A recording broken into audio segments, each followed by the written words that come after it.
1991 nang magpakasal sina Vic at Avelin. Sa loob ng halos mahigit 20 taong pagsasama nila, madaming pagsubok na ang kinaharap ng mag-asawa na mas nagpatatag ng kanilang relasyon.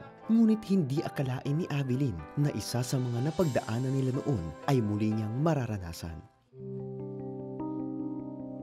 2010, muling nabuntis si Avelin sa kanyang ika-4 na anak.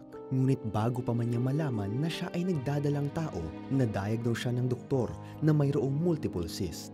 Bagay na nangyari na sa kanya noon, 10 taon na ang nakalipas. Kaagad-agad pumasok sa akin. Here we go again. Bakit? Why do I have to undergo this kind of situation again? Why, Lord? Ayon sa mga doktor, delikado ang kondisyon ni Avelin dahil habang lumalaki ang bata sa kanyang sinapupunan, lumalaki din ang kanyang cyst. Sa gitna nito, naging kaagapay ni Avelin ang asawang si Vic. Sabi niya, ang hirap nito. So sabi ko naman palagi sa kanya na hindi man tayo bibigyan ng Diyos ng isang bagay na hindi natin kaya. So every time nangyayari mga bagay niya, just keep on reminding her na ang dami mo ng pinagdaanan sa Diyos. Balikan mo lang yon. At ito isa pang pakikita uli na naman ng Diyos sa atin na kayang solusyonan ng Diyos na problema. I really felt the hand of God through my husband. He's such a blessing to me. Nararamdaman ko na Panginoon ang gumagawa nun through my husband.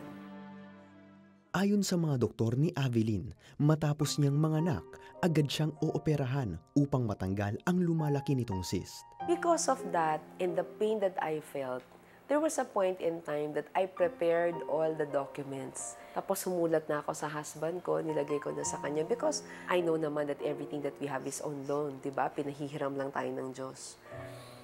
Lord, make me ready. Imbis na matakot, ang pagsubok na ito sa pamilya ni Vic at Avelin ang mas naglapit sa kanila kay Jesus. Walang araw na hindi nananalangin ang buo nilang pamilya. Pinapatibay talaga ng Diyos yung relasyon ninyo doon sa dami ng challenges, ng problema na hinaharap ninyo. And I remember my husband always tell me, honey, there's no room for self-pity.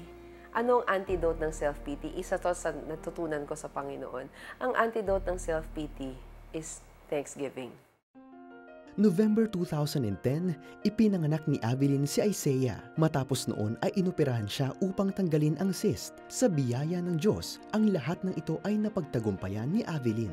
The life story of how I conceived Isaiah became a source for me to proclaim God's goodness, to know about the miracles of God. And most of them said, wow, it's really an amazing grace of God. Masaya ako kasi nakita ko yung pagpapala ng Diyos mula nung nagkasakit siya at lumabas yung bata. Actually, kahit wala pang ay bata, nagpapasalamat na kami. Dahil alam namin, darating yung araw na yon, tutulungan kami ng Diyos sa lahat ng bagay nito. Batid ni Avelin na ang suporta at pagmamahal ng asawang si Vic ang isa sa mga dahilan kung bakit nanatili siyang matatag sa kabila ng pagsubok. Sa katunayan, simula ikinasal si Avelin, ipinangako niya na kada wedding anniversary nila, susuotin niya ang kanyang wedding gown. Why do we do that? After that, we just want to thank God for His faithfulness in our lives. That God was with us from the time we got married up to now. Napatunayan nga nila Vic at Avelin na walang problemang hindi kayang harapin ng isang pamilya, basta't ang pundasyon ng relasyon ay ang pag-ibig ni Hesukristo. Dati ang tanong mo, bakit, diba? But ngayon na nasasagot siya na may purpose si God. Don't ask why. Why me? Ask, Lord, how will this situation glorify